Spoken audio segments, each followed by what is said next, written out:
सद्गुरू श्री ब्रह्मचैतन्य महाराज गोंदवलेकर यांचं प्रवचन 3 मार्च. प्रपंच जरुरी पुरताच करावा.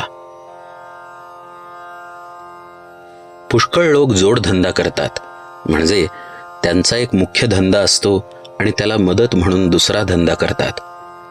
त्यांचे सर्व लक्ष मुख्य धंद्याकडे केंद्रित झालेले असते. म्हणजे जोडधंद्यामुळे जर मुख्य धंद्यात व्यत्यय येऊ लागला तर जोडधंदा जरुरीप्रमाणे बंदही करतात, किंवा नफा नुकसानीचा प्रसंग आला तर जोडधंद्यातल्या नफा नुकसानीकडे विशेष आस्थेने पाहत नाहीत.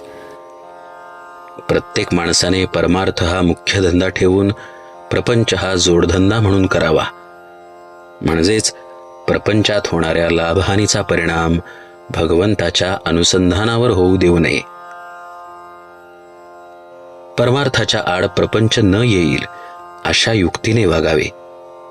भाजीला जसे मीठ लागते तसे परमार्थाला प्रपंच लागतो. मीठ नसेल तर भाजी आळणी लागते, पण मीठ जास्त झाले तर भाजी खावत नाही. त्याचप्रमाणे प्रपंच आणि परमार्थ यांचा संबंध आहे. काही लोकांना सवयीने मीठ जास्त लागते, तसे ज्यांना प्रपंचाची सवय झाली आहे त्यांना तो जास्त लागतो. त्यांची गोष्ट निराळी. पण ज्यांना प्रपंच नवीन सुरू करायचा आहे त्यांनी तरी तो बेतानेच करावा. भगवंत डोळ्यापुढे ठेवून वागावे. प्रपंचात व्यवहार जतन करावा खरा, पण प्रपंच हाच काही सर्वस्व नव्हे.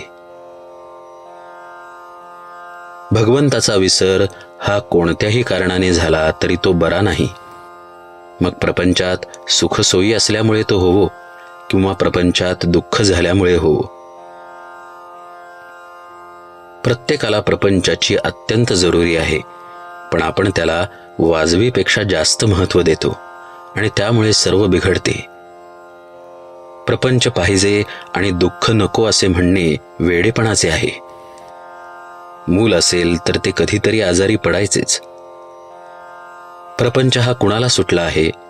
हा प्रपंच, हा संसार भगवंतानेच उत्पन्न केला आहे, तर तो कुणाला तरी सुटेल का?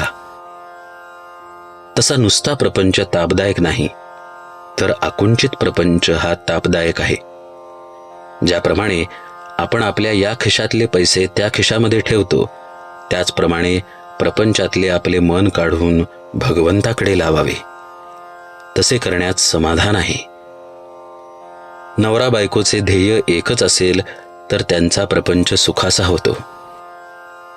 जो मनुष्य हौसेने प्रपंच करील त्याला तो करायला 24 तासही पुरणार नाहीत, पण जो जरुरी पुरता प्रपंच करील त्याला 3-4 तास पुरतील. प्रपंचामध्ये कर्तव्याला चुकू नये, पण त्यामध्ये आसक्तीने गुंतून राहू नये.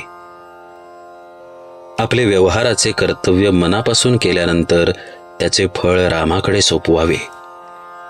रामाचे नाव शक्य तितके घेऊन आपले मन त्याच्या ठिकाणी चिकटावे, यासाठी त्याची मनापासून प्रार्थना करावी.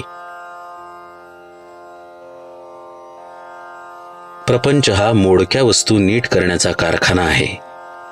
तिथे मोडक्या वस्तू जितक्या जास्त असतील तितकी शिकणाऱ्याला संधी जास्त असते.